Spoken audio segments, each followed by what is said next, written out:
Good afternoon. I'm Sally Monastery, president of Scripps Fine Arts Foundation, and I'd like to welcome you all today, and especially like to welcome Cathy and Frank Garcia, who are sharing their wonderful collection with the Lewis Museum today. Before I introduce the person that's going to introduce Seth, I want to, one of those chain things.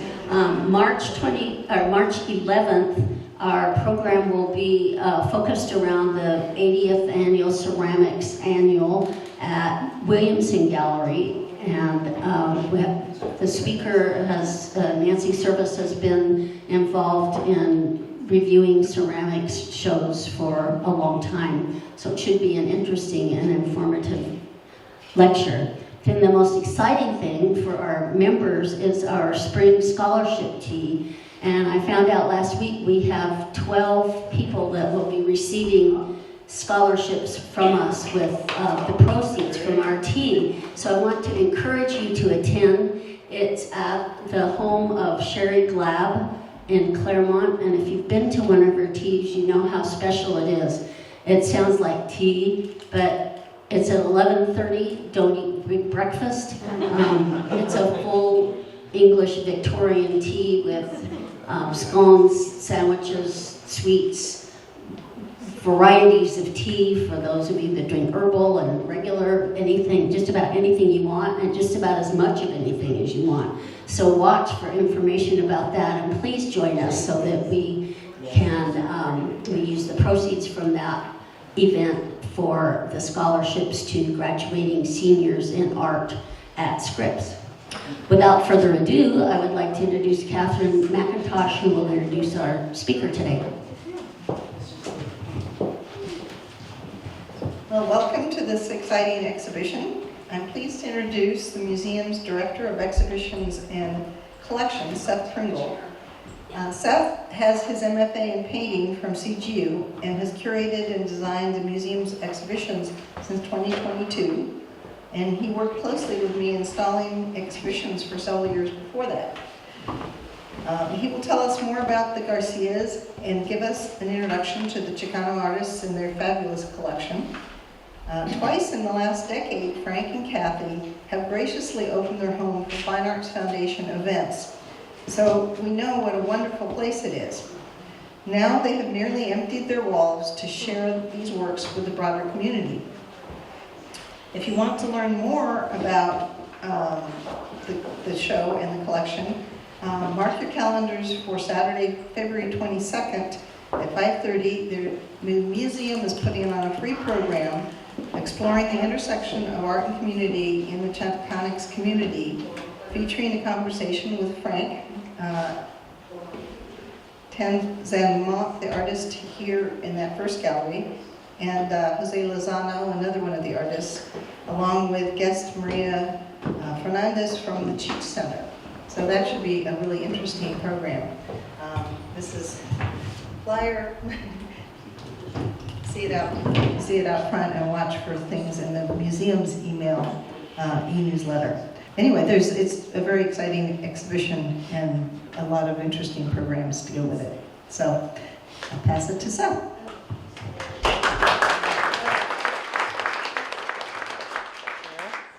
So thank you everybody for being here. I'm very excited and honored to have had the chance to curate this exhibition of the collection of Frank and Cathy Garcia. It's really an amazing historic gem of a collection. Frank and Cathy have a great collector's eye and then also a great commitment to community that is reflected in their collecting and in the exhibition here.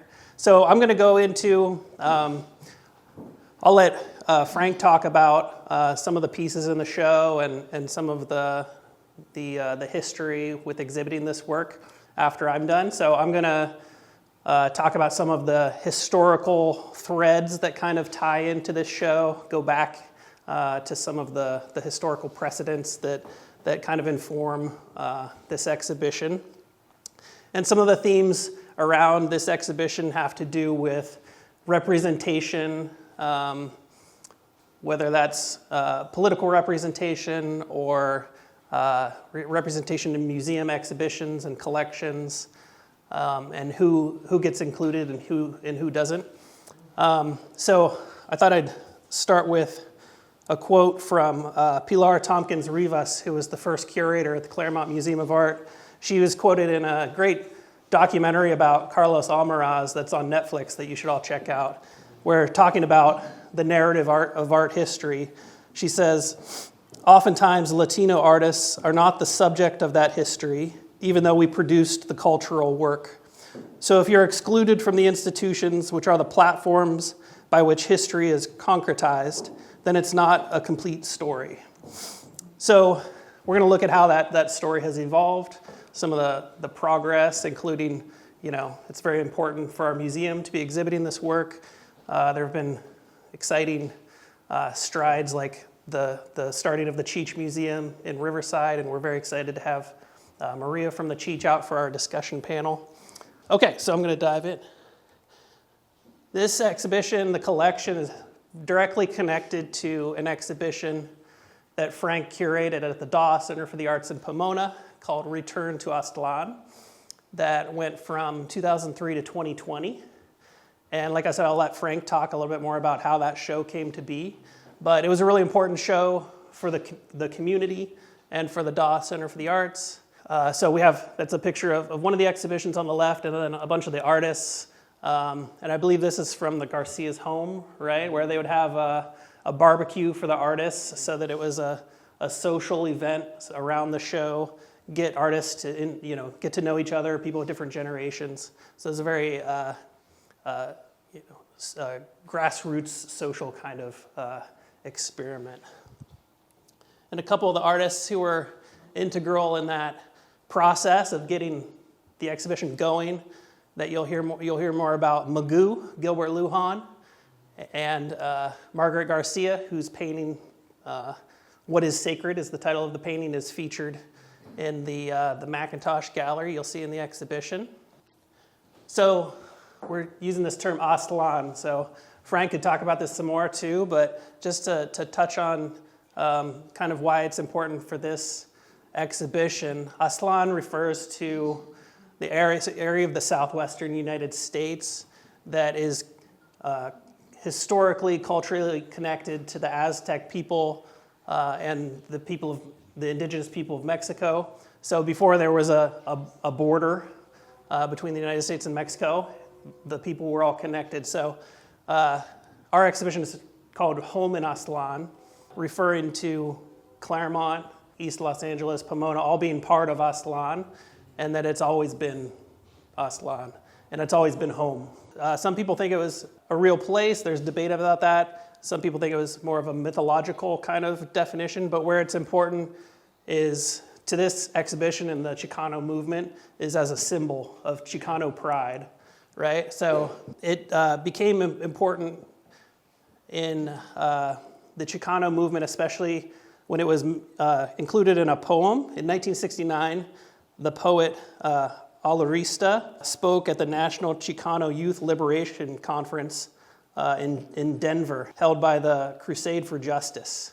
And Frank is from Denver, so connections between Southern California and Colorado, all part of Aztlán. So I'm going to go back to a subject that a lot of you, maybe all of you, are familiar with, the Mexican muralists coming to Claremont. We've got Orozco painting Prometheus at Pomona College in the dining hall in 1930. And, we've, of course, got Alfredo Ramos Martinez with his unfinished mural from 1945 at Scripps College.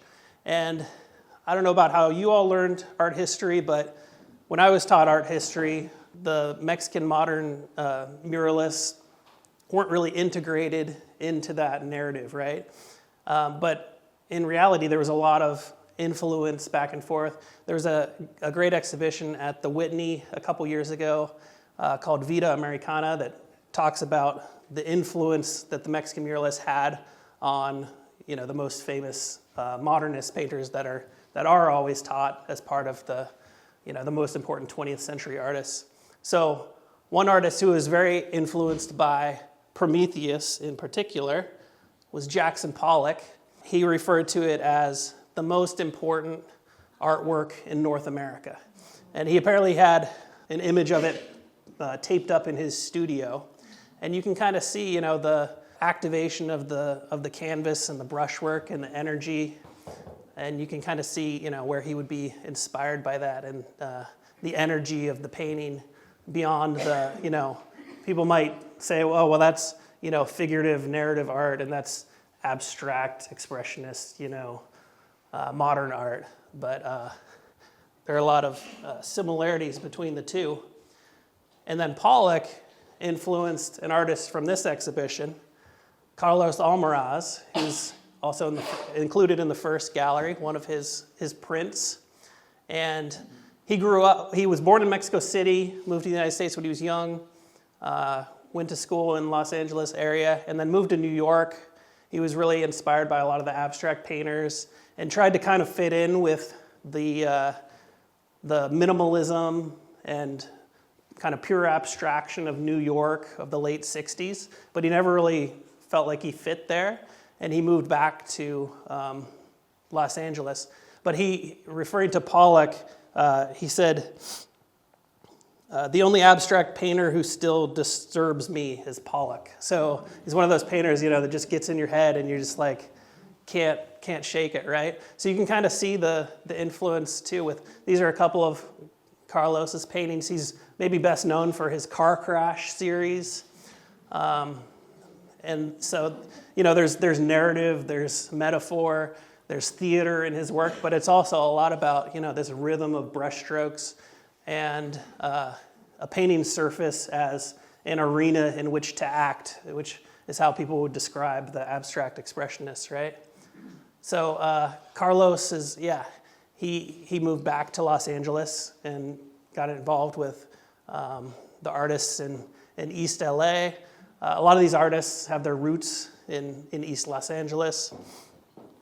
He was very political and was involved with Cesar Chavez and Dolores Huerta and the United Farm Workers. He would do murals for them and for their events. He was just honored, I think it was 2023, with an award from the Cesar Chavez Foundation. So he was very interested in art for the people and, murals, and he talked about quantity over quality. So it's not about like creating, a piece that can gather the highest price from a commercial dealer, right? It's about art that can be distributed to the masses. So printmaking was very important with a lot of these artists too. So speaking of murals, this is a mural down by the Daw that originated at the Daw. This is a tribute to Magu that was done by Los Streetscapers. You'll see peeking out from behind the screen, we've got the painting by David Botello and Wayne Healy, this is a piece that's in the first gallery there. So a couple of the most important muralists from this group. And the mural is, if you're facing the Daw, if you look to the left, you'll see it in the next block there. So that was done as a tribute to Magu and his role in the community, done in 2021. And so kind of jumping off from there, we've got, I love this instant mural by OSCO. So OSCO is a group. I'm careful not to call them a collective because I've been reading about how they rejected the term artist collective. They were an artist group, a collaborative group of independent artists, which we'll talk about another group that was a collective. So it's interesting to think about kind of the different aesthetics. But they were kind of more about defining by what they weren't and what they were against. They were very performative, ephemeral. And so one of the artists from the group, Gronk, is at the back of the gallery here. So he's included in the exhibition. But it was Harry Gamboa Jr., Willie Aron, Gronk, and Patsy Valdez. So there's Patsy getting taped to the wall for the instant mural. So, they also had using, wry humor in their work. They're probably best known for this piece where the story goes that Harry Gamboa Jr. went into LACMA and they were all really young at the time, like kind of fresh out of high school. And Harry goes into LACMA and he's looking around and he doesn't see any Chicano art. So he finds a staff member or a curator and he says, why isn't there any Chicano art on the walls here? Which a question Frank is familiar with asking. And apparently, according to Harry, the staff member's response was, Chicanos don't make fine art. They only make folk art or in gangs. So Harry was pretty upset with that. And so they tagged, with spray paint, the outside of LACMA. I think it was the next day. So it was kind of, it was bringing in this idea of graffiti, which was part of the visual language that I'm going to talk more about. And it's also kind of claiming LACMA as their artwork, as their space, right? And you'll notice, we've got Willie, Harry, and Gronk signed it, and somehow Patsy got left behind when they were spray painting it. She wasn't too happy about that. So they went back and they photographed her with the piece to include her with the piece. So speaking of graffiti and bringing it back to Claremont, some of you might be familiar with the catalog for It Happened at Pomona, Art at the Edge of Los Angeles, 1969 to 73. That was part of a Pacific Standard Time exhibition series chronicling the really groundbreaking radical work that was happening at Pomona College and in the galleries there. So there are two curators during that time. In 69 and 70, it was Hal Glicksman. In 70 to 72 or 73, Helene Weiner was the curator. But one of the shows that Hal Glicksman curated was Chicano Graffiti, the signatures and symbols of Mexican-American youth in 1970. And nobody was, now you see, MoCA does shows of like street art, graffiti, and now it's like totally mainstreamed, right? But nobody was looking at graffiti as art back then. Hal, during his commute, he would drive through LA. He said he didn't like to go on the freeways because he had this old Volkswagen that he didn't trust on the freeways. So he would just drive along these surface streets, and he just started recognizing this language, this form of expression that was, like calligraphy, this graffiti writing. So the photos were taken by Robert Alikas, and so that was an exhibition at Pomona College that apparently was seen by Magu when he was young. So, and kind of coming up. So there's a connection there too with, so Magu went to study at UC Irvine where Hal Glicksman was teaching and running the gallery. So, and that's kind of where this is an artist collective. They actually were a collective. They wrote manifestos and shared bank accounts. And so true collective called Los Four that Magu and Carlos Almaraz were responsible for getting going. So at UC Irvine was the first Los Four show. Magu was working with Hal Glicksman on his MFA show, and he invited, so it was Carlos Almaraz, Frank Romero, and Beto de la Rocha to exhibit. This image is from kind of a recreation of that show that they did in 2017. So Los Four was one of the most prominent artist groups of the 70s and 80s to kind of celebrate Chicano culture. And you'll notice in the list of artists, you might be checking my math. You're like, wait, there's more than 4 artists there, right? So it's interesting. They apparently kind of realized, like, oh, we should probably have some women, if this is the revolution of the people, right? So they added Judith Hernandez as the 5th member of Los Four, but they had already kind of gotten, brand recognition of Los Four, so they stuck with the name. And they also involved other artists, like John Valadez is in the exhibition here, so he would participate in Los Four shows. And so, so many connections. So connecting it back to LACMA, where OSCO did their graffiti, Hal Glicksman and Jane Livingston organized an exhibition of Los Four in 1974. So that was, the original four guys. And it was the first Chicano art exhibition at a major museum in 1974. So I think it's interesting to look at, the relationship between these artists and community, how they self-organized and how they engaged with institutions and museums. And and it's a living history right here in the exhibition and in the Garcia collection. So I'm gonna give the rest of our time to Frank to take over here and talk about it. Well, welcome. What a nice crowd we have here. We're very proud of this exhibit.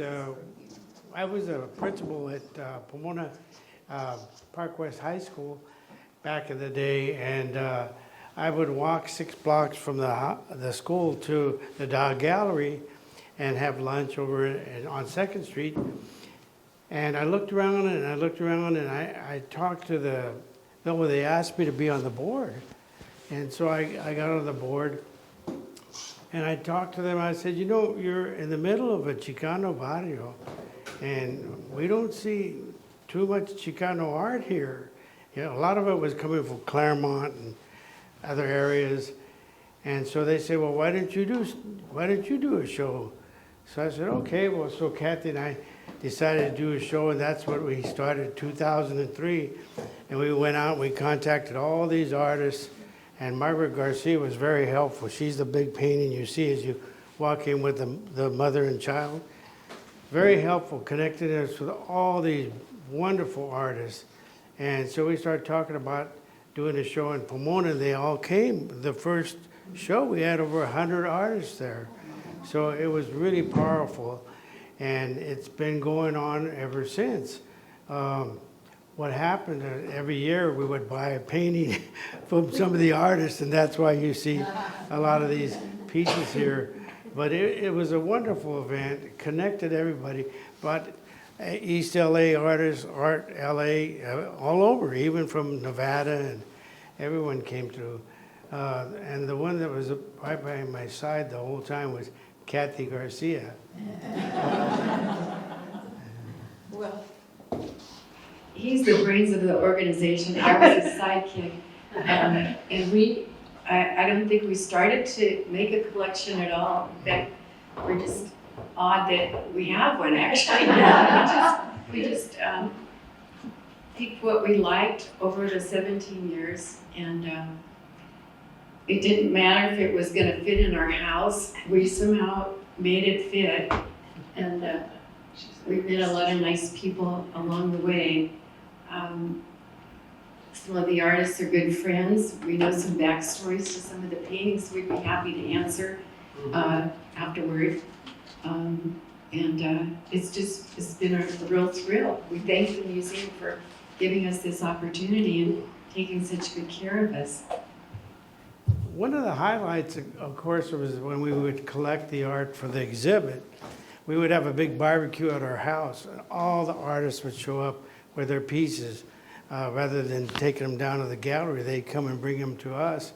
And it was wonderful to see the established artists talking with the young artists and expressing, how did you get that line? It was a great time for them to collaborate with each other and learn from each other and become friends with each other.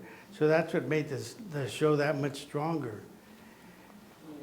So, any questions? I want to say the barbecues did get wild. Yeah. You could ask our neighbor, Janet, because we did have Aztec dancers come in the street of our cul-de-sac, and they brought their drums, which brought out everybody from Mills to Indian Hill to see what was going on.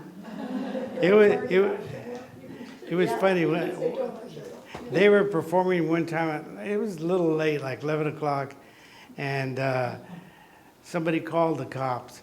And so the police showed up, and I went out to talk with them, and we had a district attorney with us in the group, and he came out with his badge, and he said, "You can't harass these people, I'm the district attorney," whatever.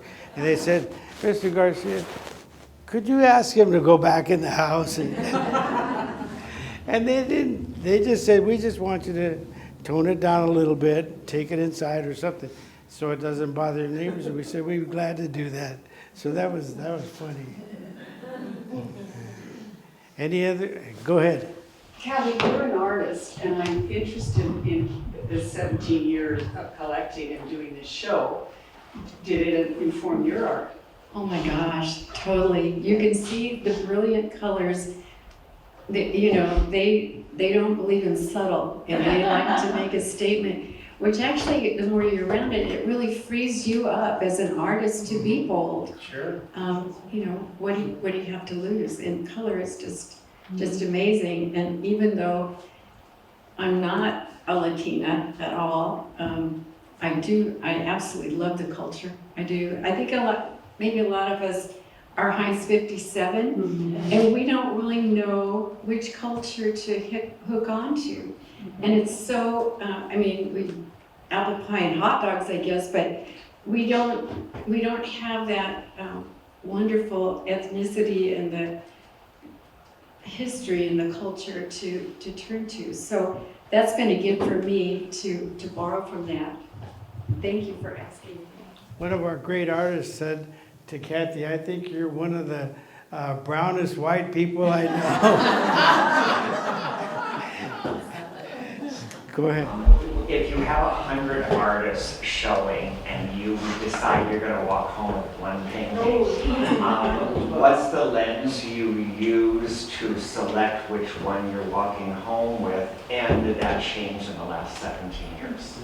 Well, there's so many fabulous pieces, we just wanted to support them, and we would pick something that we liked, something that, of course, of the value of the artist.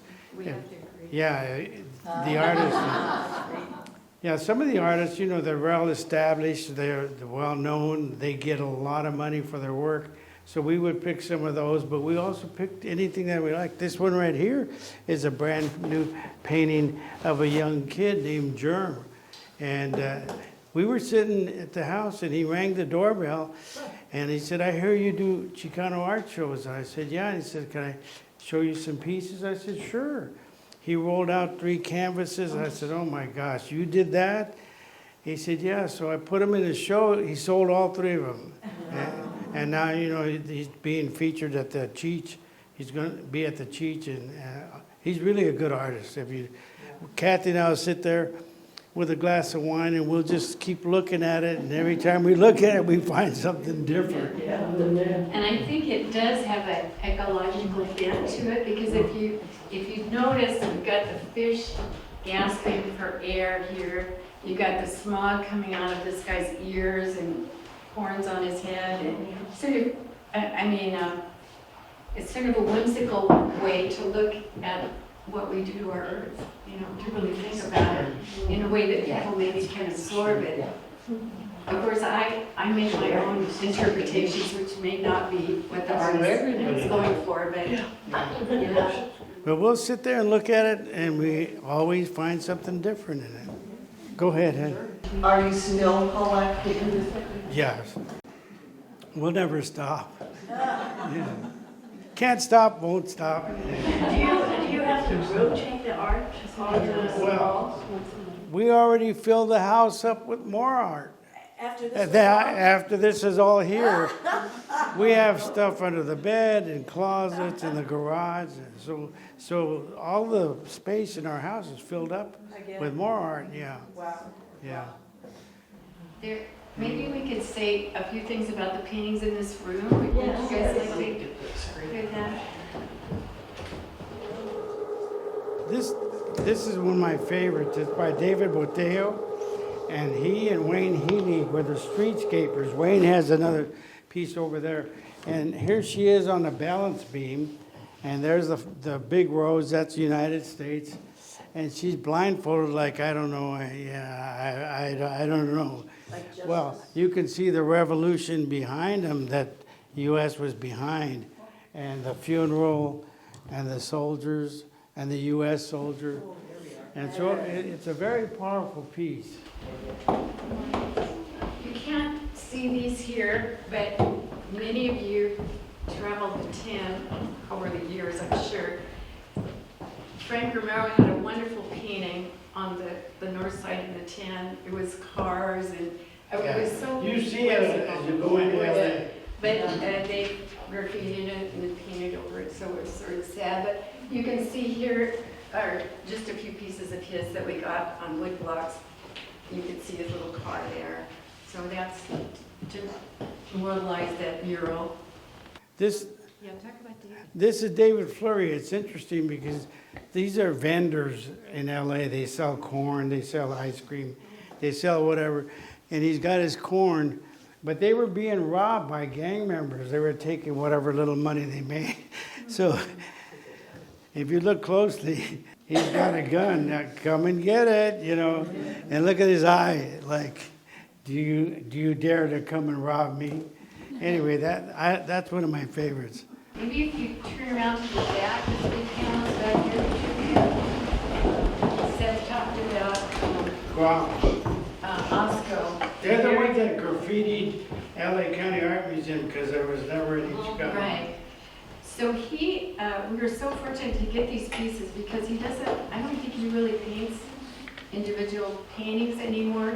He does, last we heard, he was working with like philharmonic orchestras where there would be a blank canvas behind the stage. And then while the music was playing, he would just be up there slapping around, and then the curtain would draw back, and then there was an original painting influenced by the music. So he's still with maybe performance art, because you saw them in front of the museum. I think there's a tinge of that and what they like to do. Okay, some more is the one with the guy with the halo. See the halo, and that's an interesting because his feet are backwards, his hand is gangrenous, his eye is shut closed. He's got a bottle, and out of the bottle are hearts. So it's really a story about alcoholism. And in that little box is his family trapped by the alcoholism of the father. And so I did a story, somebody interviewed me, I did a story on that one painting, and the artist called me and he said, my dad's really upset. I said, what? He said, about it being an alcohol. I said, I wasn't talking about your dad, I'm just talking about alcoholism. Yeah. And the little girl. That's Sergio Rubia. Yeah. I think he's an art professor Yeah. at the College of Art there in Laguna. Mhm. We fell in love with that. He's a wonderful portrait artist. And we have two little granddaughters that look so much like that. In fact, our one son said, oh, I That's mine. yeah. And this here is Linda Dahl, but her maiden name is Garcia. She painted that for us for the Love Affair show at the Doll Gallery, where we, what would I say, brought back the fair that we remembered. Yeah, LA County Fair. And so she painted that for us. It's a sort of a sunset view of the LA County Fair. And the painting at the back is Paul Boteo with the lady with the serape that's He's the younger brother of David yeah, Mateo. David. Yeah. He They did all a big became good mural- friends. He did a big mural in Pomona, too, Cesar Chavez Park. Is So- it still there? Yeah, uh-huh. Nice. So when it's over, I guess we could mull around the rest of the gallery. If anybody wants to ask us about any other paintings, Sure. we would sure be available. We'll go in the other room. All right.